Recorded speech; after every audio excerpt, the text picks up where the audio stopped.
पैसा नक्कीच आवश्यक आहे, पण फक्त पैसाच ही अडचणीचा विषय. फक्त पैशाशिवाय हे पण अडचणीचं आहे. फक्त पैसा हेही अडचणीचं आहे. बिझनेस करायचा आहे, इम्पॅक्टफुल करायचा आहे, चांगलं करायचं आहे, प्रॉफिटेबल, सगळ्या गोष्टी खऱ्या.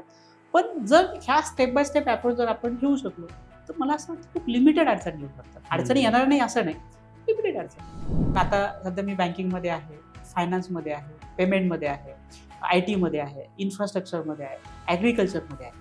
ह्या सगळ्या सेक्टरमध्ये काम करत असताना म्हणजे हा थॉट कायमच होते की आपल्याला जे क्षेत्र म्हणजे एज्युकेशन हा जो काही विषय आहे. दुसरा महत्त्वाचा विषय काय होता तर एकंदरीत ग्रुपचं जे काही व्हिजन आहे, अगदी एका शब्दात सांगायचं म्हटलं तर empowerment. Empowering people, empowering nation. म्हणजे सक्सेस हा जो काही पार्ट आहे हा डिफाईन कशानं होतो तर बर्निंग डिझायर आहे. क्या बात आहे.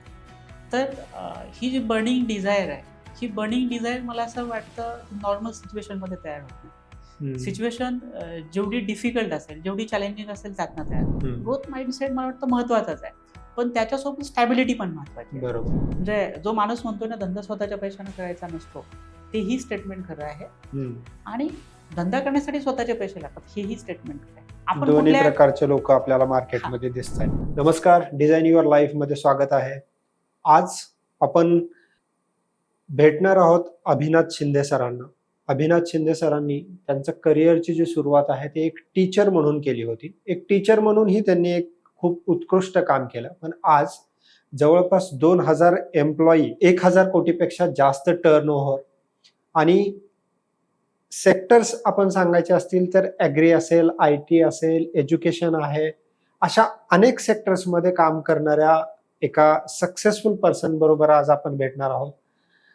सर, स्वागत आहे तुमचं. आपण बघितलं की तुम्ही आज इतक्या कंपन्या आणि हे जे सगळं सक्सेस आहे, तर हे मला थोडंसं पहिल्यापासून जाणून घ्यायचं आहे की एक तर तुमचं एज्युकेशनल बॅकग्राऊंड जे आहे हे D.Ed आहे, तुम्ही टीचर म्हणून काम केलंय. एक उद्योजक होणं ही जी एक मानसिकता आहे, तर ही तुमच्या फॅमिलीमधून पण नाहीये, म्हणजे तसा बेस नाहीये. हे कुठून आलं, तर ह्याची सुरुवात कशी झाली? जसं आपण मगाशी थोड्या वेळापूर्वी चर्चा करत होतो त्यावेळेस तुम्ही सांगितले की तुमच्या लाईफचे 5-5 वर्षाचे टप्पे मला सांगितले. तर थोडंसं मला सुरुवातीपासून एक्सप्लेन कराल का की एज्युकेशन कसं झालं आणि या फील्डमध्ये तुम्ही कसे आलात? आता जर प्रवास सांगायचं म्हटलं ना, म्हणजे एकंदरीत पहिला मुद्दा येतो कौटुंबिक परिस्थितीचा. बरोबर. जनरली आपण असं म्हणतो की यूथ सगळ्यात पहिलं कारण जे काही सांगतो ना, की माझं फॅमिली बॅकग्राऊंड स्ट्रॉंग नाहीये, माझी आर्थिक परिस्थिती चांगली नाही. पण मला असं वाटतं सक्सेस हा जो काही पार्ट आहे हा डिफाईन कशानं होतो तर बर्निंग डिझायर काय. क्या बात आहे. तर ही जी बर्निंग डिझायर आहे, ही बर्निंग डिझायर मला असं वाटतं नॉर्मल सिच्युएशनमध्ये तयार होत नाही. सिच्युएशन जेवढी डिफिकल्ट असेल, जेवढी चॅलेंजिंग असेल त्यातनं तयार होते. माझ्या बाबतीत मी माझ्या आयुष्यात फॉर्च्युनेट फक्त एकाच गोष्टीला समजतो की माझी परिस्थिती खूप प्रतिकूल होती. आणि प्रतिकूल परिस्थिती हीच मला असं वाटतं की पुढे घेऊन जाण्यासाठी अनुकूल परिस्थिती असते. क्या बात. तर एकंदरीत म्हणजे माझी जी कौटुंबिक परिस्थिती होती, आम्हाला 2.5 एकर जिरायती शेती होती. ज्या ठिकाणी माझं गाव आहे किंवा फॅमिली बॅकग्राऊंड आहे. घरामध्ये कुणी कमावतं नाहीये. 2.5 एकर जिरायती शेती, त्याच्यातूनही कमाईच्या जास्त संधी नाहीयेत. त्याच्यामुळे आपल्याला काहीतरी करावं लागेल. ही भावना पहिल्यापासून होती. पण काय करायचंय, कसं करायचंय काहीच माहीत नव्हतं. हे करत असताना सुरुवातीला अगदी म्हणजे पहिली ॲक्सिडेंटल गोष्ट माझ्या आयुष्यात घडली 10वीला. 10वीला मला इंजिनिअरिंगला जायचं होतं. जे स्वप्न असतं सगळ्यांचं की इंजिनिअरिंगला जायचंय किंवा मेडिकलला जायचंय. त्यावेळेस माझंही तसं स्वप्न होतं. पण या स्वप्नाला पहिला ब्रेक लागला. त्यावेळेस माझा एक गव्हर्नमेंट कॉलेजला नंबर लागला होता आणि तिथं ₹6,000 डीडी मला भरायचा होता. त्या डीडीसाठी आम्ही पैसे जमा केले काही लोकांकडनं. तो डीडी काढला होता. पण अनफॉर्च्युनेटली कॉलेजला डीडी देण्यासाठी मी शहरामध्ये आलो आणि तिथं माझा ॲक्सिडेंट झाला. आता त्यावेळेस माझ्यासाठी ₹6,000 ही रक्कम पण खूप मोठी होती. हाच डीडी ब्रेक केला गेला आणि हॉस्पिटलला दिला. म्हणजे एकाच वेळेस हात आणि इंजिनिअरिंग दोन्ही ब्रेक झाला होता. आता त्यावेळेस मी ज्यावेळेस पाहतो, त्यावेळेस असं वाटायचं की आपल्या आयुष्यात इतके चॅलेंजेस का असावेत? पण आता मी पाहतोय कदाचित ते जर झालं नसतं, तर आज जे काही तुम्ही पाहताय ते अभिनाथ शिंदे नक्कीच तुमच्या समोर असते. कुठल्यातरी कंपनीमध्ये इंजिनिअरिंगचा जॉब करत असतो. मी नक्कीच केला असता. तर हा पहिला टप्पा होता. मग तो 10वीचं संपल्यानंतर परत 11वी-12वी सायन्सला रेग्युलर ॲडमिशन घेतलं. आणि पहिला हा विचार केला की आपल्याला जॉब सिक्युअर केला पाहिजे. आणि नंतर काय करायचं हे ठरवलं पाहिजे. कारण स्टॅबिलिटी पण मला असं वाटतं महत्त्वाची आहे. फक्त आपण काय होतं, आपण एक ग्रोथ माइंडसेटनं जातो. ग्रोथ माइंडसेट मला वाटतं महत्वाचाच आहे, पण त्याच्यासोबत स्टॅबिलिटी पण महत्वाची आहे. बरोबर. आणि त्यासोबतच काय होतं, बऱ्यापैकी आज युथ जे चॅलेंज फेस करतात ना, फॅमिलीला कसं टॅकल करायचं. एक फॅमिलीचा एक विचार असतो, युथचा एक विचार असतो. हे दोन्ही विचार हँड इन हँड चालले पाहिजे. बरोबर. माझी जी परिस्थिती होती, म्हणजे वडील 5वी शिकलेले आहेत, आई तर शाळेतच गेलेली नाही. अशा बॅकग्राऊंड मध्ये असताना त्यांची इच्छा काय होती, की मुलांना कुठेतरी एकदा जॉब मिळाला तर जॉब चांगलं होईल. करावा. त्या पद्धतीची काहीतरी शिक्षण, नोकरी घेतली पाहिजे. तर त्यामुळे मी डीएडला जाण्याचा निर्णय घेतला, की फक्त आपल्याला जॉब सिक्युअर करायचा. टार्गेट हे नव्हतं, की मला म्हणजे डीएडच करायचं आणि करिअर करायचं. पण जॉब सिक्युअर करू. सिक्युअर केल्याच्या नंतर मग आपल्याला जे करायचं ते करू. माहित नव्हतं नेमकं काय करायचंय. फक्त जॉब करायचं नाही एवढंच माहिती होतं. म्हणजे कदाचित म्हणजे पुढच्या करिअर निवडी करताना पण मला वाटतं 2 पद्धती असतात. एक सिलेक्शन मेथड असते आणि एक रिजेक्शन मेथड असते. त्यावेळेस माझा विषय काय होता, काय करायचं नाही हे मला माहिती होतं. ते म्हणजे जॉब करायचा. काय करायचं हे काय माहित नव्हतं. तर मग मी म्हटलं, की ठीक आहे, आपण पटकन एकदा जॉब मिळवू. आणि तो जॉब मिळवण्यासाठी डीएडचा निर्णय घेतला. डीएडचा निर्णय घेतल्याच्या नंतर त्यावेळेसही मी महाराष्ट्रामध्ये जवळपास पहिला टॉप 50 मध्ये होतो, म्हणजे रँकर होतो. अच्छा. त्यामुळे मला जॉबच्या अपॉर्च्युनिटी सगळीकडे होत्या. म्हणजे त्यावेळेस प्रत्येक वेगवेगळ्या जिल्ह्यासाठी वेगवेगळे ऍप्लिकेशन करण्याची पद्धत होती. मी जवळपास 11 झेडपीला ऍप्लिकेशन केले होते. 11च्या 11 झेडपीचे म्हणजे सिलेक्शन माझं झालेलं होतं. कारण टॉप 50 मध्ये असल्यामुळे कुठल्या झेडपीला गेलं तर 10वा ते 12वा नंबर तिथं असायचा. पण त्याच वेळेस मी फक्त कॉम्पिटिटिव्ह एक्झाम देण्यासाठी एक तयारी म्हणून स्टेट बँकेची प्रोव्हिशनरी ऑफिसरची एक्झाम दिली होती. आणि त्या एक्झाम मध्ये मी क्वालिफाय झालो होतो. आता म्हणजे माझ्या आयुष्यात ते आपण ज्याला म्हणतोय, की सिलेक्शन हा विषय किंवा डिसिजन मेकिंग हा विषय तिथं एक क्रिटिकल होऊन बसला होता. एका साईडला माझ्याकडे शिक्षकाची नोकरी होती, जिथं ₹3,000 मानधन मला भेटणार होतं 3 वर्षासाठी. दुसरीकडं एसबीआय मध्ये प्रोबेशनरी ऑफिसरसाठी माझं सिलेक्शन झालं होतं. तिथं प्रोबेशनरी पिरियड होतं फक्त 6 महिन्याचा. या प्रोबेशनरी पिरियडमध्ये मला भेटणार होते ₹18,000, म्हणजे 3,000च्या तुलनेत 6 पट. आणि 6 महिन्यानंतर तिथं भेटणार होते ₹35,000. म्हणजे 7व्या महिन्यात जर मी दोन्ही जॉबचं कंपॅरिझन केलं असतं, तर इकडे 3,000 भेटणार, इकडे 35,000 भेटणार. साधारणपणे 11 ते 12 पट. पण मी तरीही डीएडचा निर्णय घेतला. म्हणजे शिक्षकी पेशा स्वीकारण्याचा निर्णय घेतला. कारण एकच होतं, शिक्षकी पेशा निवडताना मला वर्किंग डेज 230 आहे. आणि मी जर इकडं बँकेचा जॉब जर निवडला, तर जनरली आजही आपण जे पाहतो, की नॅशनलाइज बँकेमध्ये तिथल्या अधिकाऱ्यांना किंवा कर्मचाऱ्यांना मानवड करायला पण वेळ भेटत नाही. बरोबर. तर ती संधी काही मला दवडायची नव्हती, की मला काहीतरी करायचंय, तो वेळ भेटेल. आणि म्हणून शिक्षकी पेशा निवडला आणि तिथून हा प्रवास सुरू झाला. मग हा प्रवास सुरू झाल्याच्या नंतर जो पहिला टप्पा होता, की 2008ला मी जॉईन झालो प्राथमिक शिक्षक म्हणून. 2008 ते साधारणपणे 2013 हा जो काही कालावधी होता, याच्यामध्ये शिक्षकी पेशामध्ये जे काही बेस्ट ऑफ बेस्ट करता येईल, चांगलं करता येईल, ते काम मी सातत्यानं करत होतो. अतिशय इंटेरियरच्या भागामधली शाळा होती. पण तिथं बेस्ट ऑफ बेस्ट प्रॅक्टिसेस करण्याचा प्रयत्न केला. त्या शाळेमध्ये ई लर्निंग कसं देता येईल, डिजिटल स्कूल कसं करता येईल. ही कधीची गोष्ट आहे? ही 2011ची. 2011ची. बरं. 2011 मध्ये जे पालक म्हणजे मुलांना अगदी शाळेत पाठवायलाही तयार नव्हते, पण ज्यावेळेस त्यांचं काउन्सिलिंग केलं, त्यांना त्यांच्या मुलांमधली काही प्रगती दिसत होती, त्यावेळेस त्यांनी म्हणजे शाळेसाठी पैसे द्यायलाही सुरुवात केली. पण काय होतं ना, म्हणजे प्रत्येक गोष्ट आपण सांगणं आणि कृतीत न करणं याच्यात फरक असतो. त्यावेळेस माझं मानधन ₹3,000 होतं. पण याची सुरुवात करण्यासाठी ज्यावेळेस आम्हाला शाळेसाठी साधारणपणे 25,000 ते 30,000 लागत होते, की ज्याच्यातनं आम्ही शाळेमध्ये काही बदल करू इच्छित होतो.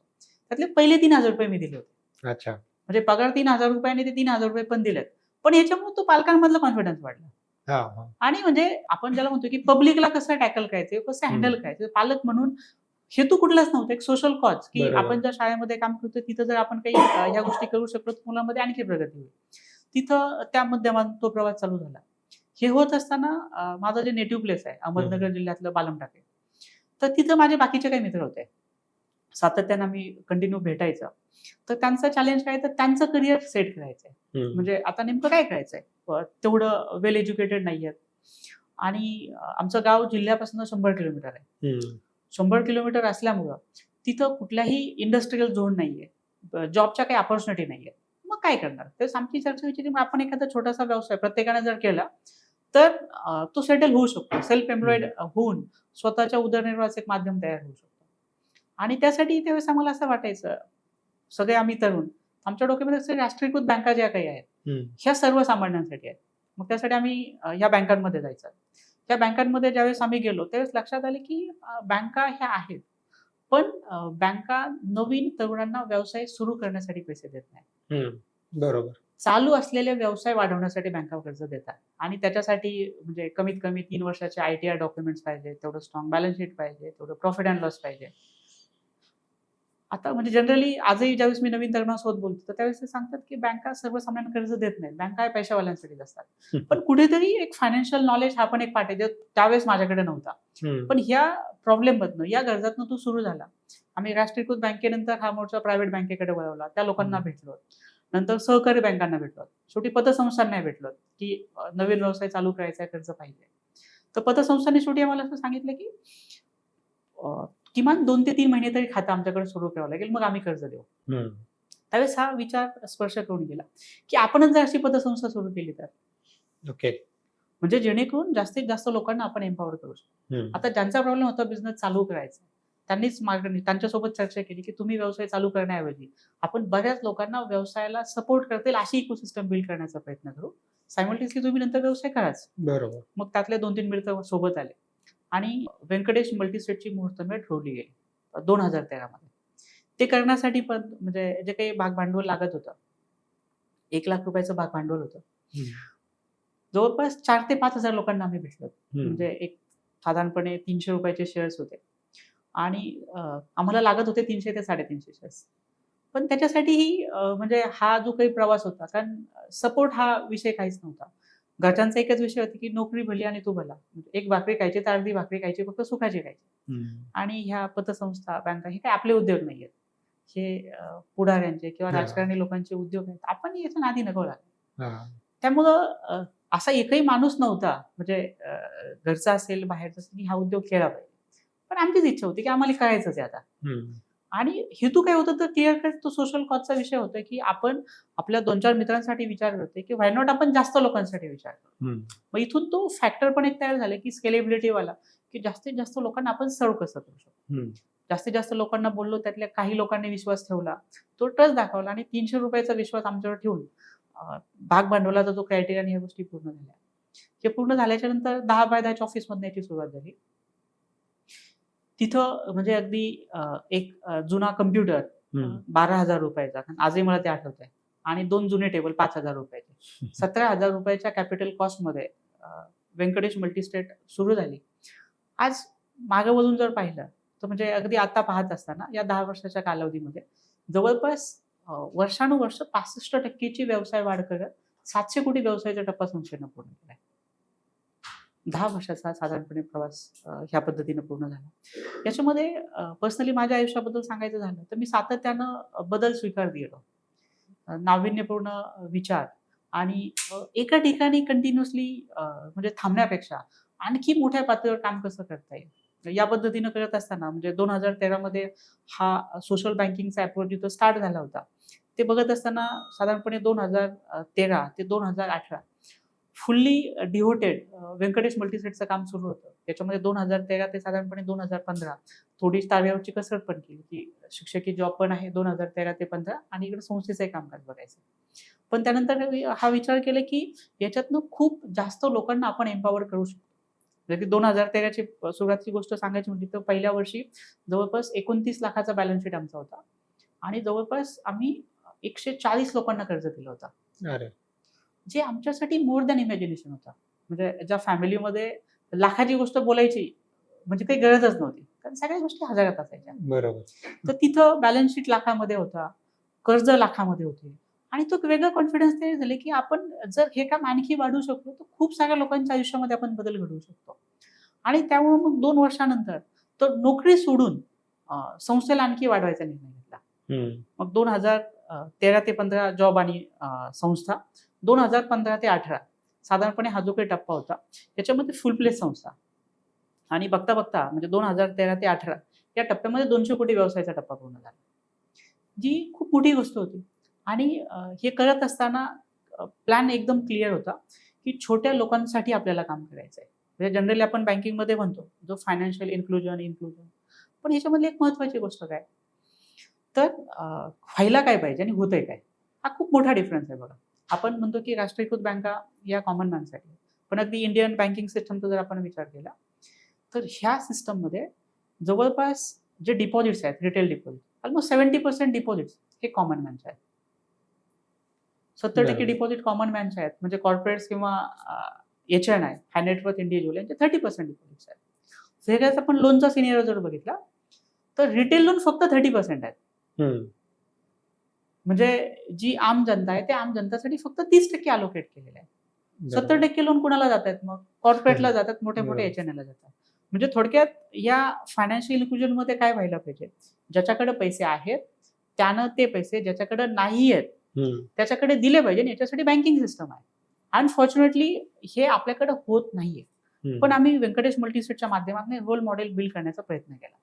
आजही मला सांगायला अभिमान वाटतो की व्यंकटेश मल्टीसेटमध्ये आज एका डिपॉझिटरची सरासरी 4.5 लाख रुपये आहे. पण एका कर्जाची सरासरी 10 वर्षानंतर जी 10,000 आम्ही सुरुवात केली होती ती वाढत वाढत आज 85,000 रुपये गेली. अच्छा. म्हणजे आम्ही प्राऊडली सांगतो की एका डिपॉझिटरनं आमच्याकडे पैसे ठेवले तर त्याला व्याज तर भेटेल, हा. पण सोबत 5 फॅमिली स्टॅबिलाइज तो करू शकतोय. आणि हा जो काही कॉज आहे त्याच्यामुळे आज संस्था ही मॅनेजमेंटची नाही, संस्था एम्प्लॉईची नाही, तर संस्था 2.5 लाख सभासदांची आहे. बरोबर. 2.5 लाख सभासद या संस्थेमध्ये जोडले गेलेत आणि आज दुसऱ्या सभासदांना जोडण्यासाठी एम्प्लॉईला किंवा मॅनेजमेंटला काम करावं लागत नाही. 2.5 लाख सभासदच आता त्यांना त्यांचे जे काही बेनिफिट झालेत हे पुढे पास करण्याचा प्रयत्न लोकांना सांगतात आणि त्यातनं ही संस्था वाढते. बरोबर. हा माझ्या आयुष्यातला मला असं वाटतं दुसरा टप्पा आहे. पहिला नोकरी, हा. दुसरं संस्था.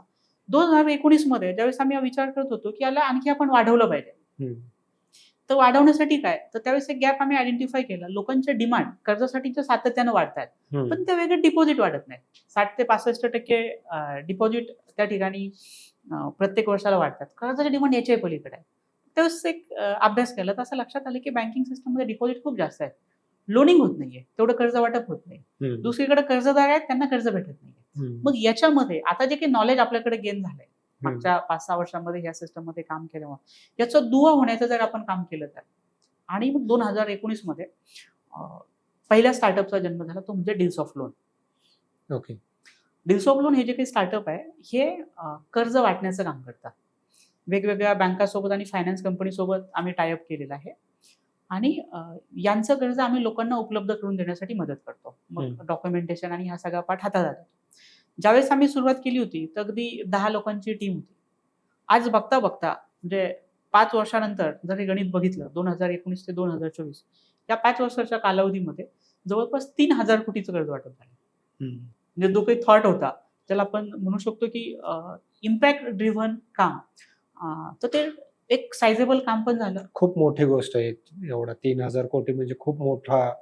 हा, आम्ही पण म्हणजे हा विचार आयुष्यात कधीच केला नव्हता की आपण एवढं काम काही करू शकू. फक्त त्याचा हेतू सुद्धा होता. बरोबर. याच्यासाठीचा कमर्शियल ऍस्पेक्ट किंवा कमर्शियल मॉडेल आम्ही नंतर बिल्ड केला. पण ते करत असताना आजही जी काही प्रॅक्टिस आहे, कुठल्याही कस्टमरला 1 रुपयाचा पण चार्ज आम्ही करत नाही.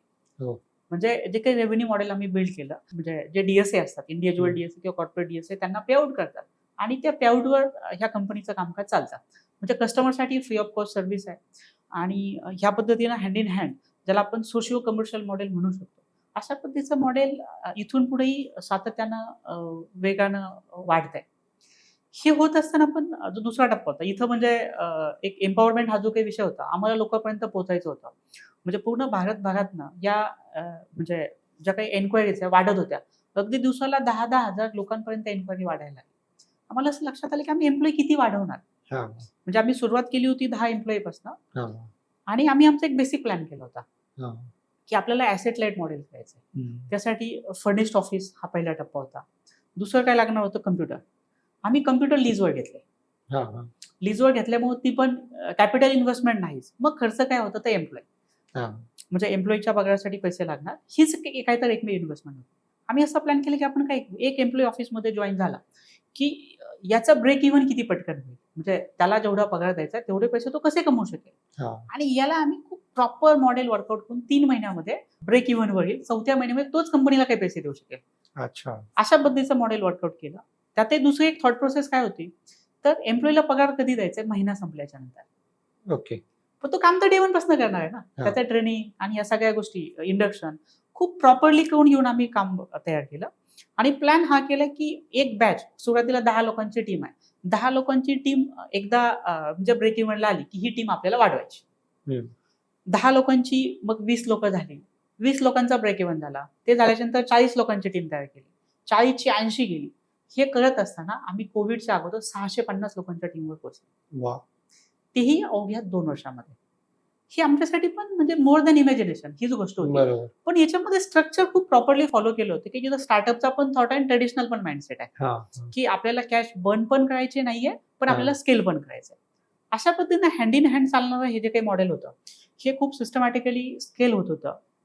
अनफॉर्च्युनेटली कोविड सारखी परिस्थिती आली आणि सगळं काही ठप्प झालं. त्यावेळी आम्ही म्हणजे होम लोन सारख्या काही प्रॉडक्टमध्ये पण होतो, जिथं फिजिकली काम करायला लागायचं. पण त्याच गोष्टीकडे आम्ही कोविडमध्ये ज्यावेळेस सगळं काम थांबलं, त्याच्याकडे अपॉर्च्युनिटी म्हणून बघितली. आमची जी आयटीची टीम होती, वर्क फ्रॉम होम त्यांनी कामाला सुरुवात केली आणि त्यावेळेस हा प्लॅन केले की भविष्यात असे चॅलेंजेस येऊ शकतात. असे कुठलेही चॅलेंजेस टॅकल करण्यासाठी म्हणजे आपला एम्प्लॉई घराच्या बाहेर नाही जाऊ शकला. आपले जे काही पार्टनर्स आहेत, म्हणजे 2.5 लाख पार्टनर्स आम्ही तयार केले, ज्यांच्या मार्फत भारतातल्या प्रत्येक कस्टमरला सर्व्हिस दिली जाते. तर ते मॉडेल पण त्यावेळेस आम्ही चेंज केले, की आता आम्ही डायरेक्टली कस्टमरला सर्व्हिस देणार नाही. ते देण्यासाठी जो पार्टनर मॉडेल आम्ही तयार केली, की जे म्हणजे व्हेरिएबल मॉडेलवर काम करतील. त्यांना मला पगार द्यायचा नाहीये. त्यांनी जेवढा बिझनेस आणला त्याच्यावर त्यांना कमिशन द्यायचंय. बरोबर. तर त्यांच्यासाठी पण मोटिव्हेशन होतं आणि आमच्यासाठी पण रिस्क फ्री बिझनेस होता. तर अशा पद्धतीनं ते सिस्टमॅटिक हे कोविडमध्ये करता आलं. दुसरं जे काही प्रॉडक्ट होते, फिजिकल प्रॉडक्टवरनं डिजिटल प्रॉडक्ट. आता फक्त आम्ही डिजिटल प्रॉडक्टवरच आहोत कोविड नंतर. त्यामुळं वेगवेगळे जे लेंडर फक्त डिजिटली सर्व्हिसेस देतात लोन मधल्या, त्या लेंडर सोबतच आम्ही स्ट्रॅटेजिक कोलॅबोरेशन टाइप करण्याचा प्रयत्न केला. आणि त्यानंतर म्हणजे कोविड नंतर फक्त डिजिटल लोन आणि त्यातही मॅक्झिमम बिझनेस लोन देण्यासाठी आम्ही काम केलं. त्याचे कारण होते की बिझनेस लोन हा असा एक विषय आहे की जे प्रोडक्टिव्ह लोन आहे. म्हणजे एखाद्यानं बिझनेस लोन घेतलं, तो त्याचा बिझनेस वाढवण्यासाठी तो लोन घेतोय, त्याचं रिपेमेंट करतोय. तर एक फॅमिली सस्टेनेबल होऊ शकते, तिथं काही एम्प्लॉयमेंट पण तयार होऊ शकतात. वेगळ्याच पर्सनल लोनचा जर विचार केला तर ते बऱ्यापैकी लाईफस्टाईलकडे जातात. म्हणजे कन्झम्पशन बेस्ड गोष्टीमधनं त्या फॅमिलीचं इन्कम नाही वाढत. अशा पद्धतीचा तो थॉट होता. तिथनं मग हे मॉडेल सक्सेसफुल झालं. मग 2019 मध्ये हे जे डील्स ऑफ लोन चालू झालं त्याचा सक्सेस पाहून हा विचार केला आपण आणखी असे मार्केटमध्ये खूप सारे स्टार्टअप्स आहेत जे स्ट्रगल करतात. म्हणजे सुरुवात तर केली, आयडिया पण चांगली, पण स्केल करायला स्ट्रगल करतात. मग त्या ठिकाणी त्या स्टार्टअप सोबत स्ट्रॅटेजिक कोलॅबोरेशन करून, पार्टनरशिप करून पुढच्या कामाला सुरुवात झाली.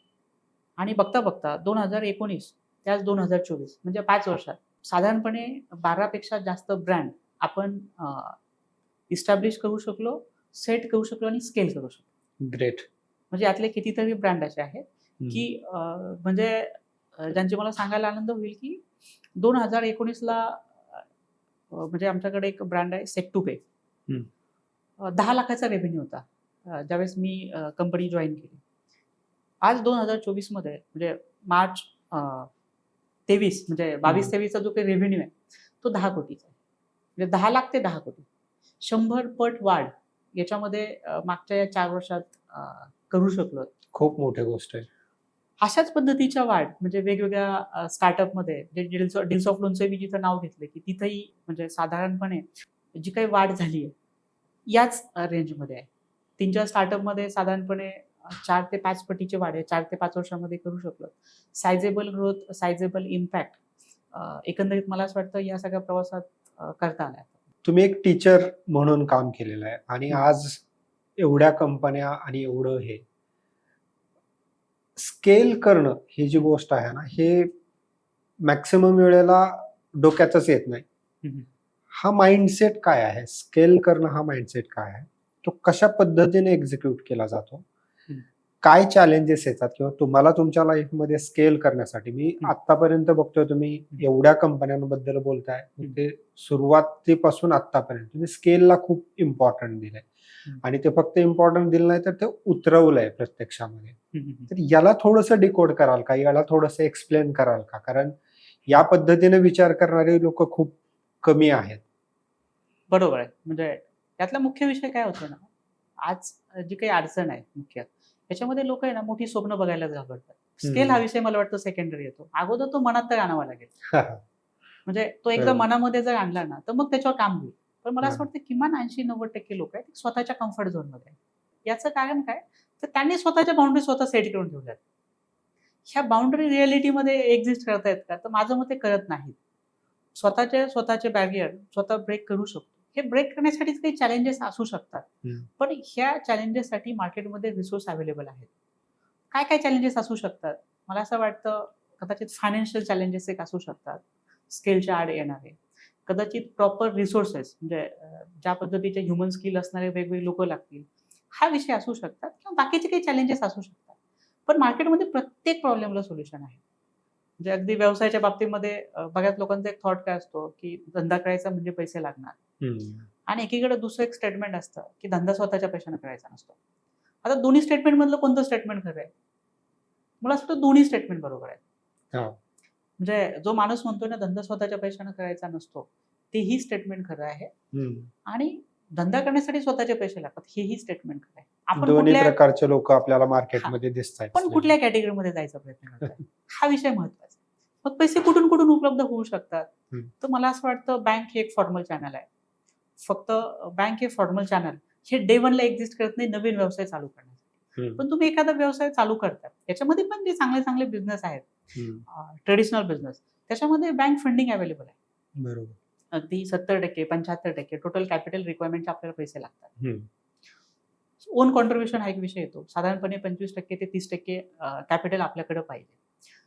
आता एक गोष्ट मात्र निश्चित आहे, की म्हणजे अगदी एका दिवसात कोणी उद्योजक किंवा व्यावसायिक होऊ शकत नाही. तो व्हायचा विचार पण नाही करायला पाहिजे.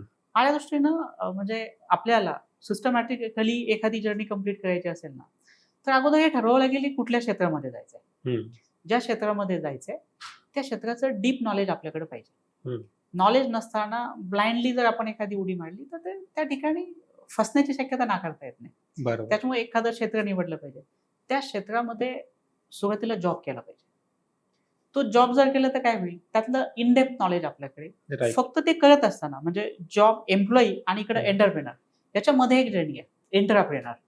अच्छा. म्हणजे एखाद्या कंपनीमध्ये तो पेरोलवरच आहे, तो एम्प्लॉईच आहे. फक्त त्याचा माइंडसेट एंटरप्रेनरचा पाहिजे. वाह!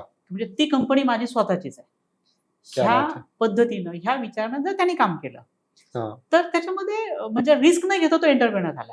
स्वतःचे पैसे पण त्याने लावलेले नाही. सगळ्या गोष्टी समजून घेतोय. आणि तो सगळ्या गोष्टी एंड टू एंड समजून घेतोय. आता जी कंपनी, ज्या कंपनीचे जे काही ओनर्स आहेत, ते जर ह्या आयडियाला बळ देत असतील, तर म्हणजे याच्यासाठी रिस्क फ्री काम आहे सगळं. बरोबर आहे. तर ह्या पद्धतीनं जर आपण एक्सप्लोर केलं, या जर्नीमध्ये काय काय होऊ शकतो? एक तर प्रॉपर एक्सपिरियन्स भेटला, तो जॉब करतो त्यातनं काही अर्निंग पण झालं आणि आता तो त्या कॅटेगरी मधल्या बिझनेसमध्ये एंट्री करण्याचा प्रयत्न करतो. बरोबर. कदाचित त्याच बिझनेसमध्ये त्याला पार्टनर होण्याची संधी भेटू शकते. बरोबर. किंवा आणखी पण काही अपॉर्च्युनिटी आपण एक्सप्लोर करू शकतो. अशा पद्धतीने आपण तो प्रयत्न करायला पाहिजे. की जसं तुम्ही आता सांगितलं, की जॉब आपण एखाद्या ठिकाणी करतो. प्रत्येक माणसाचं काय असतं ना, की एका फील्डमध्ये त्याची एक्सपर्टी असते. म्हणजे समजा टेक्निकल पर्सन आहे, तर तो टेक्निकल ह्याच्यामध्ये एक्सपर्ट असतो. एखाद्या IT कंपनीत जॉब करतोय, तर तो तिथला एक्सपर्ट असतो. पण त्याला लागून जे बाकीच्या गोष्टी आहेत, की मार्केटिंग असेल, सेल्स असेल, फंडिंग असेल, फायनान्स असेल, HR असेल, ह्या सगळ्या गोष्टी तो अचीव्ह नाही करू शकत. तर एखाद्याला म्हणजे ते कशा पद्धतीने आपण अचीव्ह केलं पाहिजे, जेणेकरून तो, नाहीतर मी असे खूप सारे उद्योजक बघितलेत, की ते टेक्निकली एका ह्यात असतात, जॉब करत असतात, त्यांना असं वाटतं की अरे मी पण आता करू शकतो, हे तर मला सगळं माहिती आहे. पण पुढे जाऊन ते त्यांना तिकडे फेल्युअर येतं. कारण ह्या गोष्टी त्यांना माहिती नसतात. बेसिकली सेल्स असेल, मार्केटिंग असेल, ब्रँडिंग असेल, तर ते कशा पद्धतीने आपण आत्मसात केलं पाहिजे. मला वाटतं तुम्ही आता जे काही ब्रीफ केलंय ना, याच्यामध्ये प्रश्नही आहे आणि काही उत्तर पण आहेत. अच्छा. जसं तुम्ही सांगितलंय, की जनरली प्रत्येक माणसाकडे एक्सपर्टाईज असतात, डोमेन एक्सपर्टाईज. म्हणजे कुणीतरी सेलचा एक्सपर्ट असेल, कुणीतरी फायनान्सचा एक्सपर्ट असेल, कुणीतरी अकाउंटचा एक्सपर्ट असेल, कुणीतरी ऑपरेशनचा एक्सपर्ट असेल. आता जो एंटरप्रेनर आहे, हा कधी त्याच्यापैकी एकाच गोष्टीतला एक्सपर्ट असू शकतो. बरोबर. मग बाकीच्या गोष्टी त्यांनी अरेंज कशा केल्या पाहिजेत? तर इकडं जी काही इकोसिस्टम तयार झाली आहे, जसं तुम्ही सांगितलं, की सगळ्या डोमेन मधले एक्सपर्ट मार्केटमध्ये अवेलेबल आहे. तर मला असं वाटतं एंटरप्रेनरकडे जे बेसिक स्किल असणं गरजेचं आहे. कुणालाही उद्योजक व्हायचं असेल, ते म्हणजे पीपल स्किल. चांगली लोक शोधता येणं, त्यांना नर्चर करता येणं, त्यांना ग्रूम करता येणं, त्यांच्या माध्यमातून बिझनेस ग्रो करता येणं. म्हणजे कुठलाही एक बिझनेस एकटा माणूस करू शकत नाही, असं मला वाटतं. बरोबर. ही एक प्रॉपर टीम, प्रॉपर सिस्टम जर आपण बिल्ड करू शकलो, तर काम खूप सोपं होईल ना. त्यासाठी जे बिझनेस फंक्शन्स आहेत, त्यातली चांगली लोक आपण ह्या बिझनेसमध्ये, आता आपण जे म्हणजे कल्चर पाहतो भारतामध्ये, म्हणजे स्टार्टअप इकोसिस्टम खूप चांगले बिल्ड होत चालले. इथं हे खूप सिस्टमॅटिकली हाताळलं जातं बघा. हा. स्टार्टअपमध्ये मला वाटतं कुठले एक सक्सेसफुल स्टार्टअप नाही जे फक्त एका माणसाने चालू केले. तिथे बरोबर. कमीत कमी 3-4 फाउंडर असतात राईट. आणि Right. 3-4 फाउंडरकडे 3-4 स्किल सेट असतात वेगवेगळे. हा. हे स्किल सेट एकत्र येतात आणि ते पुढे काम करतात. त्यातलं हम्म. कुणीतरी सपोज टेक मधला एक्सपर्ट असतो, कुणीतरी बरोबर. सेल्स मधला एक्सपर्ट बरोबर. असतो, बरोबर. कुणीतरी ऑपरेशन मधला एक्सपर्ट असतो. ह्या जबाबदाऱ्या घेतल्यामुळं आता ग्रुपच्या ओनरकडे सगळे स्किल आहेत. क्या बात आहे. तर त्यांना ते स्केल होऊ शकतं. ट्रेडिशनल बिझनेसमध्ये हे काय करता येईल? हा. ह्या सगळ्या लोकांना आपण हायर करू शकतो आणि त्यांचं ओनरशिप माइंड आपल्याला कसं बिल्ड करता येईल हम्म. हे आपल्याला काम करता येईल. त्याच्यामध्ये परत स्टार्टअपमध्ये जी काही कॉन्सेप्ट आहे हम्म. त्याच्यामध्ये ESOP नावाचा एक प्रकार आहे. बर. Employee stock option. बर. तुम्ही एम्प्लॉईला काही स्टॉक देऊ शकता, त्यांना काही शेअर्स देऊ शकता. हा. हे जर दिले ते कंपनीचे ओनर झाले ना. राईट. आता हे दिल्यानंही होतील, नाही देताना ते कल्चर बिल्ड करून पण होऊ शकतात. हा. ही ओनरशिपची मेंटॅलिटी जर आपण बिल्ड करू शकलो क्या तर बात हे आहे. काम निश्चित होईल. अगदी सांगायचं म्हटलं ना तर आमच्याकडे आम्ही सगळ्या स्टार्टअपमध्ये किंवा बिझनेसमध्ये केलंय. पण लिटरली आम्ही कोऑपरेटिव्ह मध्ये पण हे कल्चर बिल्ड केलंय. वाव. आमची कोऑपरेटिव्ह जे मी व्यंकटेश मल्टीसेटचं उदाहरण सांगितलं हम्म. की तिथं आता जवळपास 250 लोकांची टीम आहे. क्या बात आहे.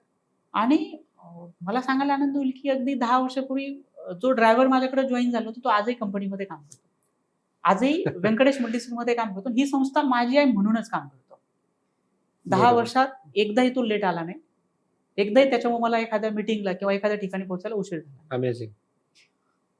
250 लोकांचं व्हिजन एकदम क्लिअर आहे.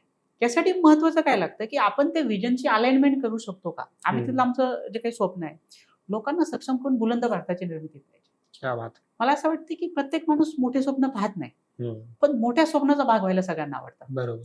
आता मला वाटतं उद्योजकाचं स्किल आहे हम्म. की तो ह्या सगळ्या लोकांना सहभागी करून घेऊ शकतो का?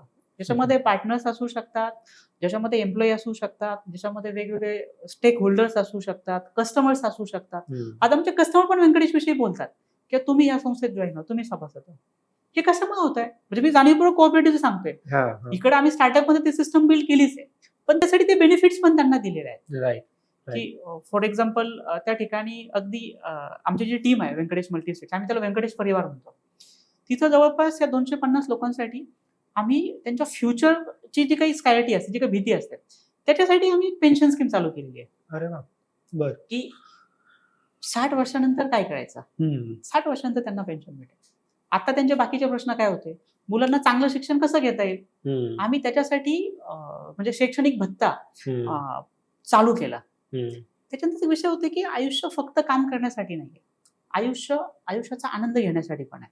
वाव. याच्यासाठी आम्ही काय केलं की जे लोक आमच्याकडे जॉईन आहेत हम्म. त्या कपलसाठी आम्ही त्यांना काही ट्रिप ऑफर केल्या वर्षामध्ये की हम्म. तुम्ही फक्त काम करू नका, काही दिवस तुम्हाला पेड लिव्ह पण भेटतील आणि तुम्हाला ते कॉम्पेन्सेट पण केलं जाईल त्या ट्रिपला जाण्यासाठी. परत आम्ही विचार केले की ते तर सॅटिस्फाईड झाले, त्यांचे पॅरेंट्स, त्यांचे आई वडील हम्म.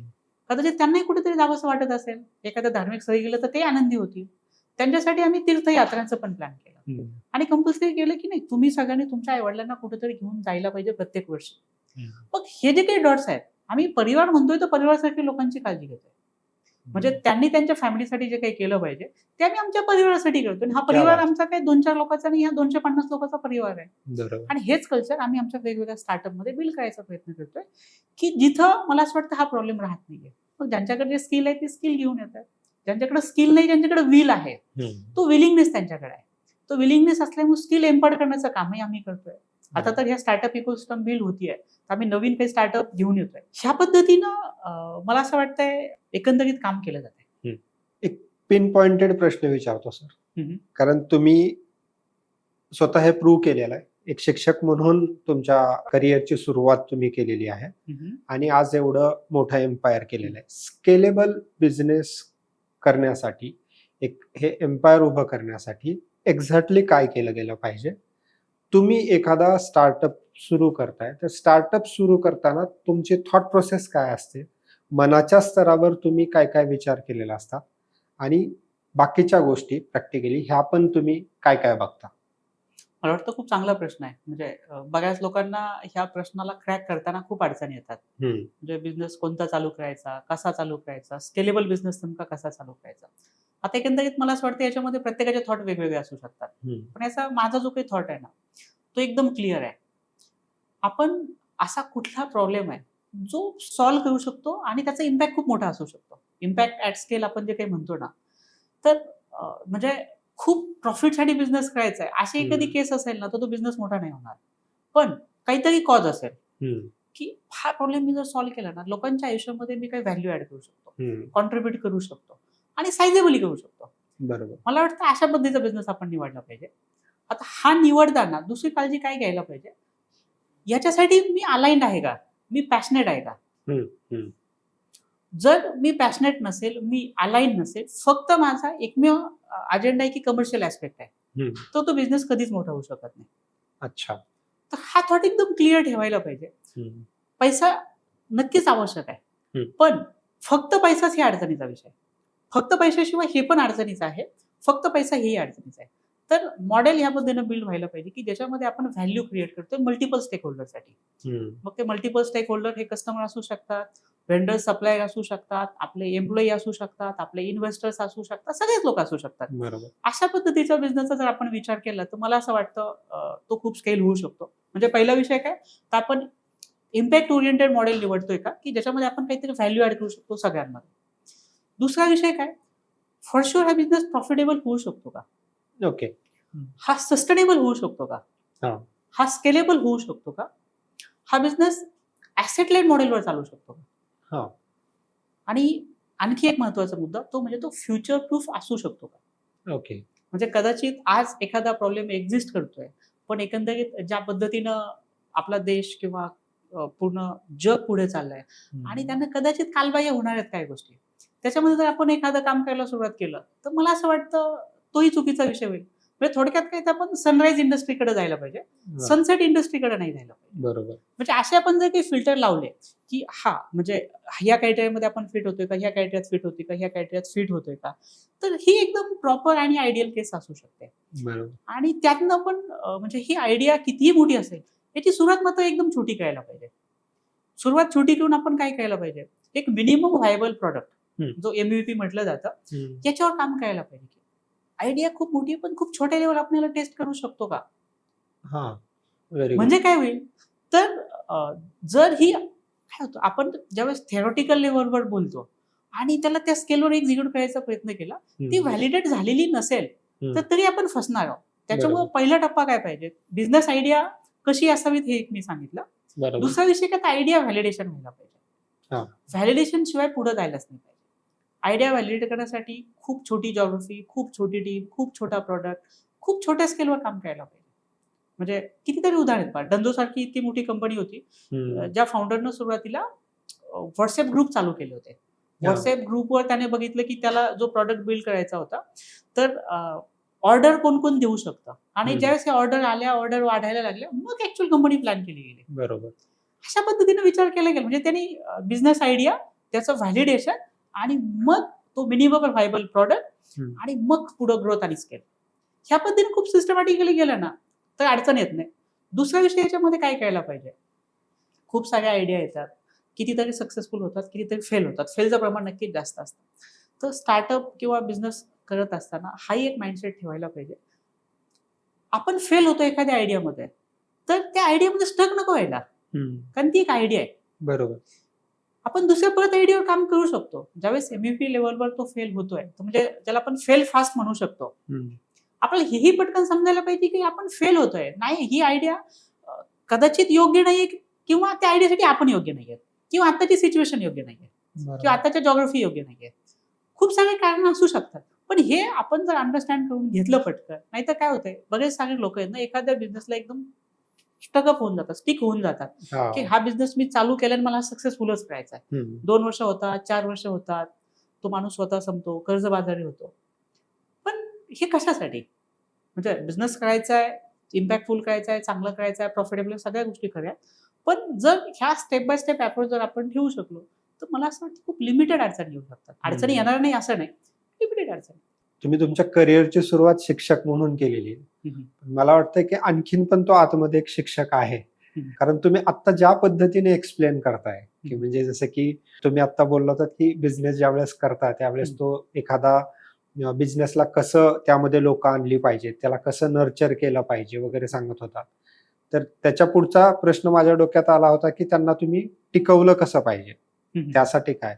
तर त्याचं पण उत्तर तुम्ही लगेच पुढच्या टॉपिकमध्ये दिलं. तर मला वाटतं की ते एक हाडाचा शिक्षक जे आहे ते आणखीन आहे. तर तुम्ही एज्युकेशन सिस्टम मध्ये आहात का, किंवा एज्युकेशन सिस्टम मध्ये काय करणार आहात, किंवा एज्युकेशन सिस्टमला स्केलेबल कसं करणार आहात, त्यामध्ये स्पेसिफिक जे आता टीचर्स आहेत, आणि काही टीचर्स असे पण आहेत की ज्यांच्याकडे वेगवेगळ्या स्किल्स आहेत, जसं की मी आज एक लाईफ कोच म्हणून काम करतोय, फोटोग्राफर म्हणून काम करतोय. तर या सगळ्या लोकांना घेऊन जाण्यासाठी काही तुमचं प्लॅन आहे का?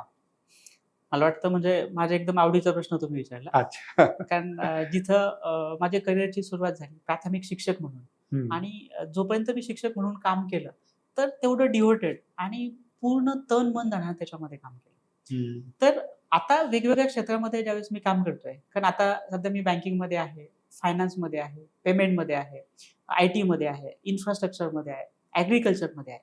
ह्या सगळ्या सेक्टरमध्ये काम करत असताना म्हणजे हा थॉट कायमच होते की आपल्याला जे क्षेत्र म्हणजे एज्युकेशन हा जो काही विषय आहे, दुसरा महत्त्वाचा विषय काय होता, तर एकंदरीत ग्रुपचं जे काही व्हिजन आहे, अगदी एका शब्दात सांगायचं म्हटलं तर empowerment. Empowering people, empowering nation. तर हे एम्पॉवरमेंट कशातनं होऊ शकतं? वेगवेगळ्या क्षेत्राच्या माध्यमातून मी काम करायचा प्रयत्न करतोय. पण यातनं सगळ्यात मोठा जो इम्पॅक्ट येऊ शकतो, तो येऊ शकतो शिक्षणाच्या माध्यमातून, एज्युकेशनच्या माध्यमातून. तर त्या सेक्टरवर पण आम्ही सिरियसली विचार करत होतो. नक्की. आणि सिरियसली विचार करत असताना मागच्या 6 महिन्यापूर्वी आम्ही व्यंकटेश एज्युटेक प्रायव्हेट लिमिटेड ओके. या नावानं कंपनी सुरू करून हे एडटेक स्टार्टअप सुरू केले. अच्छा. त्याच्या मागची जी बेसिक थॉट प्रोसेस आहे, थॉट हम्म. प्रोसेस काय तर ऑलरेडी म्हणजे एज्युकेशन सिस्टम तर मी जगलोय. 2008 ते 2015 म्हणजे जवळपास 7 वर्षाचा कालावधी, आणि अगदी ग्रासरूट लेव्हलवर प्राथमिक शिक्षक म्हणून जिल्हा परिषद शाळेमध्ये काम केलं. हम्म. तर एकंदरीत ह्या सिस्टममध्ये काय चॅलेंजेस आहेत, हम्म. काय अपॉर्च्युनिटीज आहेत, याच्याबद्दल बऱ्यापैकी क्लॅरिटी आहे. हम्म. आता एकंदरीत जर बघितलं ना आपण, म्हणजे आता ज्या पद्धतीचं आता फॉर्च्युनेटली म्हणजे हा विषय 1986चं शैक्षणिक धोरण आणि त्याच्यानंतर जे काही बदल होणं अपेक्षित होतं, हम्म. त्या वेगानं ते बदल झाले नाही.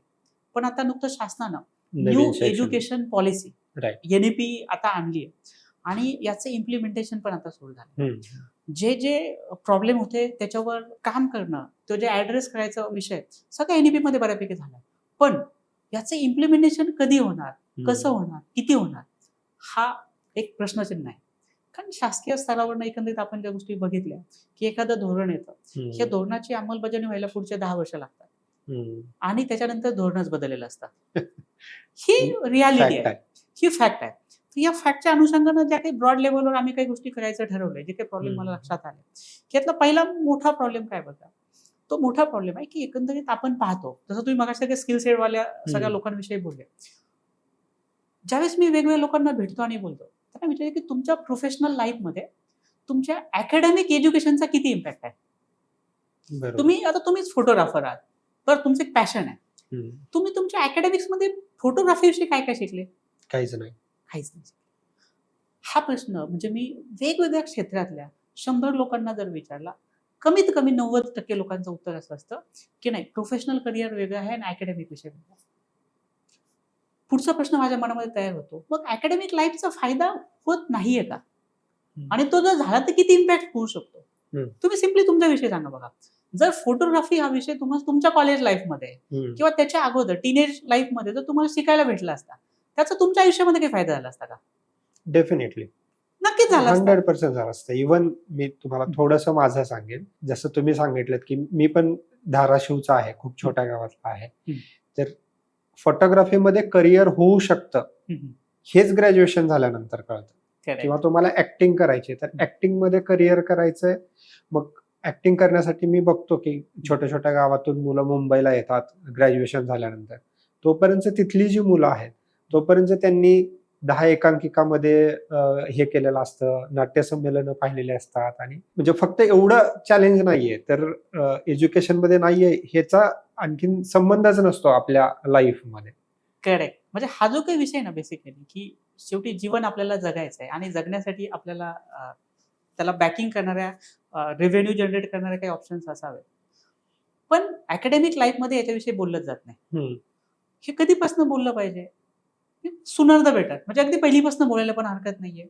एकंदरीत आपण शिक्षणामध्ये बघितलं ना, म्हणजे आपल्या एज्युकेशन सिस्टममध्ये अगदी बघितलं ना, आपल्याला जे काही शालेय शिक्षण दिलं जातं, त्याच्यासोबत काय काय देणं अपेक्षित आहे. किंवा जे मिसिंग आहे असं आपण म्हणू शकतो, की ते जर ऍड केलं ना हम्म. तर खूप चांगल्या पद्धतीनं पुढच्या जनरेशन तयार होऊ शकतात आणि आपल्या देशाला जे काही महासत्ता बनायचंय, हम्म. आपण 5-6 नंबरवरनं आता 3-4 नंबरवर आलोय आणि आपल्याला महासत्ता बनायचंय, नंबर 1ला जायचंय. तर याच्यासाठी या 2 गोष्टी जर ऍड केल्या, म्हणजे शालेय शिक्षणासोबत एक शिक्षण द्यायला पाहिजे उद्योजकीय शिक्षण, बरोबर. आणि त्याच्या पुढचं असेल आर्थिक शिक्षण. या 2 गोष्टींची जोड जर आपण जितक्या पटकन मुलांना देऊ ना, तर ही Correct. खूप वेगळ्या लेवलवर आपण काम करू शकतो. म्हणजे अगदी मला वाटतं परवाच्याच भाषणामध्ये आपल्या देशाचे पंतप्रधान नरेंद्र मोदी यांनी सांगितलं, की म्हणजे आपल्याला टॉप 3 वर लवकरच यायचंय. $5 ट्रिलियन स्वप्न पूर्ण करायचंय. आणि याच्यासाठी जो सगळ्यात मोठा रोल प्ले करेल ते असतील स्टार्टअप्स. युथला त्यांनी आवाहन केलं त्याच्यामध्ये, म्हणजे दिल्लीमध्ये स्टार्टअप महाकुंभ होता आणि त्याला ऍड्रेस करताना त्यांनी हा विषय सांगितला, की एंटरप्रिनर्स आहेत, स्टार्टअप फाउंडरच आहेत, भले ट्रेडिशनल बिझनेस असो किंवा इकडे टेक ड्रिव्हन स्टार्टअप्स असो, हेच लोक आहेत जी महासत्ता बनण्यासाठी कॉन्ट्रीब्युट करू शकतात. म्हणजे थोडक्यात काही तर उद्योजक आहे, भलेही पारंपरिक उद्योग करू द्या, एखादा छोटा रिटेल बिझनेस करू द्या, स्टार्टअप करू द्या, पण देशाला महासत्ता बनण्यासाठी सगळ्यांना क्लिअर आहे की उद्योग व्हायला पाहिजेत. मग उद्योग व्हायला पाहिजेत, उद्योजक घडायला पाहिजेत. मग हे घडले कधी पाहिजेत? त्यांचं अकॅडमिक लाईफ संपल्यानंतर. तिथनं जर त्यांची स्टार्ट होत असेल तर निश्चित त्यांना स्ट्रगल करावं लागेल. पण हेच जर एज्युकेशन सिस्टमचा जर आपण पार्ट बनवला तर मला वाटतं खूप चांगलं होईल. म्हणजे बरोबर. हा एक प्रॉब्लेम आम्ही ऍड्रेस करण्याचं ठरवलं, की याच्यामधनं आपण काय करू शकतो. म्हणजे बेसिकली 2 गोष्टी आम्ही फोकस करण्याचं ठरवलं.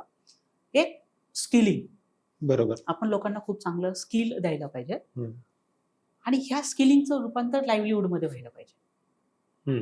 म्हणजे आपण जो काही पार्ट पाहतो ना बऱ्यापैकी, की आपल्याकडे अनएम्प्लॉयमेंट खूप मोठ्या प्रमाणात आहे. म्हणजे आपल्याकडं शिक्षण घेतलं जातंय का, ते घेतलं जातंय. खूप चांगल्या डिग्रीज मिळतात. कम्प्युटर इंजिनियर आहेत, मेकॅनिकल इंजिनियर आहेत, सिव्हिल इंजिनियर्स आहेत. सगळ्या सेक्टरमधले, फक्त इंजिनिअरिंगची परिस्थिती नाहीये. म्हणजे अगदी 2-3 वर्षापूर्वीचं स्टेटमेंट होतं, की भारतातले 94% engineers are not employable. Degree आहे, स्किल नाहीये. आम्ही उलटा विचार करतो. डिग्री नसेल पण स्किल असेल. आणि जे बोललं जाते की एखाद्याकडे स्किल असेल ना, तर म्हणजे तो उपाशी नाही झोपू शकत. बरोबर. जगाच्या पाठीवर तू कुठेही काम करू शकतो आणि तू जगू शकतो. म्हणजे जे एक वाक्य आहे पहा, हुनर के आगे झुकती है दुनिया. स्किल असतील तर मला वाटतं सगळ्या गोष्टी इझिली पॉसिबल आहेत. हे स्किल कुठले कुठले असू शकतात. माझं म्हणणं आहे की जो माणूस, जो मुलगा, जो तरुण ज्या क्षेत्रामध्ये पॅशनेट आहे, ज्याला त्यातली आवड आहे ना, त्या क्षेत्रातले स्किल त्याने इम्पार्ट केले पाहिजे. त्याला ते खूप सुरुवातीपासून द्यायला पाहिजे. जसं कदाचित काहीतरी ऍक्सिडेंटल गोष्टी झाल्या असतील आणि तुम्ही फोटोग्राफीमध्ये आले, पण हेच जर अकॅडमिक लाईफमध्ये मुलांसोबत इंटरॅक्शनच्या माध्यमातून तयार झालं तर खूप चांगलं होऊ शकतं ना. करेक्ट. तर त्या माध्यमातून आपण हे काम करू शकतो. दुसरा जो प्रॉब्लेम मला जाणवला ना एज्युकेशनमध्ये, अकॅडमिक आणि इंडस्ट्री हा गॅप खूप मोठा आहे. राईट. की इंडस्ट्रियल लेवलवर वेगळं चालतं. म्हणजे अगदी ज्यावेळेस आपल्याकडं म्हणजे टॅक्सेशन पद्धत बदलली बघा, बँकिंग आहे तर त्याच्याबद्दल कदाचित क्लिअरली सांगू शकेल. त्याच्या अगोदर टॅक्सेशन वेगळ्या पद्धतीने होत होतं.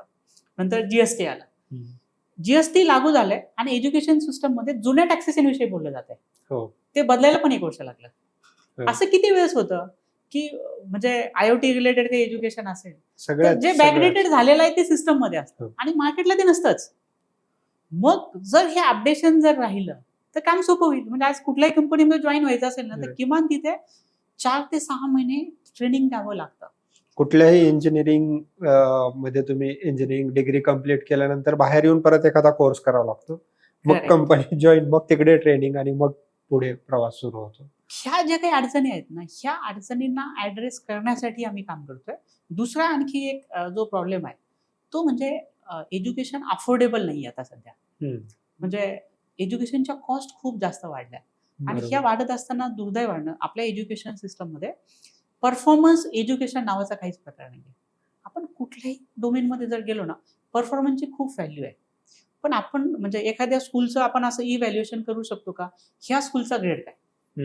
जनरली आज जर आपण बघितलं ना, म्हणजे फक्त आता हा एक विषय काय, सोशल स्टेटसचा विषय आहे. माझा मुलगा कुठल्या स्कूलमध्ये, आणि मला वाटतं एकच बेंचमार्क सेट झाला, कुठल्या स्कूलची फीस जास्त आहे. कुठल्या स्कूलची फीस जास्त हे कसं सेट झालंय, कुठल्या स्कूलमध्ये फिजिकल इन्फ्रास्ट्रक्चर खूप चांगलं आहे. ह्या पद्धतीच्या माइंडसेटमध्ये आपण कुठे जाणार आहोत. बरोबर. मग आपल्याला अफोर्डेबल आणि क्वालिटी एज्युकेशन पण द्यायचंय. दुसरा पॅरेंटिंग लेवल पण एक प्रॉब्लेम आहे. म्हणजे आज काय होतंय, मुलगा सकाळी शाळेमध्ये जातो. एकतर ऑलरेडी स्कूल आवर्स जास्त आहेत. सायकोलॉजिकल जर आपण विचार केला, की मुलांना किती शिक्षण द्यायला पाहिजे आणि हां, किती हां. दिलं जातंय. ते होतं. त्याच्यानंतर घरी येऊन तो ट्युशनला जातो. म्हणजे कदाचित त्या मुलाचे वडील कंपनीमध्ये जातात 8 तास काम करतात. पण तो छोटा मुलगा, तो अगदी 10 वर्षाचा असेल, 15 वर्षाचा हो. असेल, तो दिवसातनं 10 तास शिकतोय. शाळेमध्ये 5 तास शिकतोय आणि घरी 5 तास शिकतोय. म्हणजे वडील कमी तास काम करताय, तर मुलगा जास्त मुलगा तास शिकतोय. ही सिनारिओ कुठेतरी बदलला पाहिजे. म्हणजे हं, पॅरेंटिंग एज्युकेशनवर पण आपल्याला काम करावं लागेल. बरोबर. दुसरा विषय आहे की टीचर्स. हं. आपल्याला जर उद्योजक घडवायचे असतील, तर टीचरच्या माइंडसेट लेव्हलवर पण आता जे काही बदल होत आहेत, आपण हं. जो अकॅडमिक आणि इंडस्ट्रीचा विषय म्हणतोय, टीचर ट्रेनिंगवर पण काम करावं लागेल. बरोबर. अशा खूप साऱ्या गोष्टी ज्या एज्युकेशन इकोसिस्टमचा भाग होऊ शकतात. हं. किंवा दुसरं काय, जो एक महत्त्वाचा प्रॉब्लेम पाहतो. आता बऱ्यापैकी म्हणजे आपण शाळेमध्ये जे शिकले पुढे कामाला येत नाही म्हटलं हं. आणि त्याच्यासाठी खूप स्ट्रगल केलेलं असतं. म्हणजे आजही मला आठवतंय मी 11वी-12वी असताना इंटिग्रेशन शिकलो होतो, डेरिव्हेटिव्ह शिकलो होतो. खूप डिफिकल्ट असे त्याच्या अगोदर वेगवेगळे प्रमेय शिकलो होतो. हं. त्याचा आयुष्याचा त्याचा माझा काही संबंधच आला नाही. खरं. मग तिथं अगदी आताची केस काय की मुलं फ्रस्ट्रेट होताना सुसाईड पण करतायत. कारण हां. त्यांना ते क्रॅक नाही करता येत आणि त्याचा हं. आयुष्याशी काही संबंधच नाहीये पुढच्या. बरोबर. मग आपण कंटेंट चेंज करणं याच्यावर काही काम करू शकतो का? बेसिक अकॅडमिक्समध्ये तर काय शेवटी तुम्ही कोअर चेंज नाही केलं तर शेवटी काय चेंज होऊ शकतं? बरोबर. तर आम्ही त्याच्यावर पण काम करतोय. अरे वाह! म्हणजे कंटेंट लेव्हलवर चेंज करणं, सिस्टम लेव्हलवर चेंज करणं, प्रोसिजर लेव्हलवर चेंज करणं, वेगवेगळ्या लेव्हलवर चेंजेस करून दुसरं याच्यामध्ये कोअर थॉट काय आमचा, तर जे आता एडटेक स्टार्टअपमध्ये झालं हं. पाठीमागं, की शिक्षकांना रिप्लेस करण्याचे प्रयत्न खूप सारे झाले. हं, हं. फक्त ऑनलाईन पद्धतीनंच एज्युकेशन दिलं जाईल. हं. अशा पद्धतीनं काम केल्यामुळं बरेच स्टार्टअप आज स्ट्रगल करतात एडटेकमध्ये. हं. आम्ही जो काही विचार करतोय ना, शिक्षक हा इरिप्लेसेबल आहे. बरोबर. शिक्षकाची जागा ही एकदम क्लिअर आहे. त्यांना तिथंच ट्रेन केलं पाहिजे. कदाचित शिक्षकांना ट्रेनिंग देण्याची गरज आहे. शाळेमधलं फिजिकल इन्फ्रामध्ये आणखी इम्प्रूव्हमेंट करण्याची गरज आहे. कंटेंटमध्ये चेंज करण्याची गरज आहे. पण शिक्षक रिप्लेस करण्याची काही गरज नाहीये. त्या शिक्षकाला एम्पॉवर करण्याची काही गरज आहे. तर आम्ही तर फिजिकल मॉडेल देण्याचा प्रयत्न करतोय. क्या बात त्या है! सगळ्या सिस्टममध्ये, की सोल्युशन डिजिटल पण असेल, फिजिकल पण असेल. वाह! ते अफोर्डेबल पण असेल, ते क्वालिटी एज्युकेशन पण असेल आणि सगळ्या स्टेक होल्डरला सोबत घेऊन जाणार असेल. क्या बात है! म्हणजे जिथे टीचर्स असतील, पॅरेंट्स असतील, स्टुडंट्स असतील, इव्हन कम्युनिटीला पण याच्यामध्ये कॉन्ट्रिब्यूट करणं. मस्त. हे आपण कॉन्ट्रिब्यूट करू शकलो, तर काम खूप सोपं होईल. म्हणजे आज कदाचित काय होतं, जसं तुम्ही तुमचं उदाहरण सांगितलं, ग्रॅज्युएशन नंतर तुम्ही विचार केला, तर मी बरोबर. एखाद्या युथला विचारतो पुढे काय करायचं? तर ती पप्पाला विचारून मी ठरवणार आहे. हा 12वीचा मुलगा ज्यावेळेस सांगतो ना, ही बरोबर. आपली शोकांतिका आहे. बरोबर. करिअर काउन्सिलिंग अगोदरच्या टप्प्यात होणं नक्की गरजेचं आहे. त्याच्या ॲप्टिट्यूड टेस्ट होणं नक्की गरजेचं आहे. अशा सगळ्या गोष्टीवर आम्ही काम करण्याचा एज्युकेशनमध्ये आता प्रयत्न करतोय आणि स्टेप बाय स्टेप या सगळ्या गोष्टी आम्ही डिलिव्हर करणार आहोत. मस्त. ग्रेट. तुम्हाला खूप खूप शुभेच्छा सर. तुम्ही जसं म्हणलात की स्किल मिळेल, तर स्किल डिग्री नसली तरी चालेल, पण स्किल तुमच्याकडे असेल तर भविष्यात तुमचा जो माइंडसेट आहे, तुम्हाला माहिती आहे की काय स्केलेबल करताय, तर भविष्यात तुमची स्वतःची युनिव्हर्सिटी असेल ह्यात मला काही डाऊट नाहीये. तर स्किल तर मिळेलच, डिग्री पण मिळेल भविष्यामध्ये आणि तुमच्याबरोबर म्हणजे मी सगळ्या स्टुडंट्स असतील, टीचर्स असतील, ते डेफिनेटली तुमच्याबरोबर जॉईन होतीलच. सर म्हणजे आजच्या या छोट्याशा सेशनमध्ये तुम्ही लाईफबद्दल असेल, बिझनेस डेव्हलपमेंटबद्दल असेल, खूप साऱ्या गोष्टी शेअर केल्यात. त्यासाठी डिझाइन युअर लाईफकडून, आमच्या टीमकडून तुमचे खूप मनापासून आभार सर. एवढा वेळ दिलात आणि एवढ्या छान गोष्टी शेअर केल्यात. खूप खूप धन्यवाद सर. थँक्यू.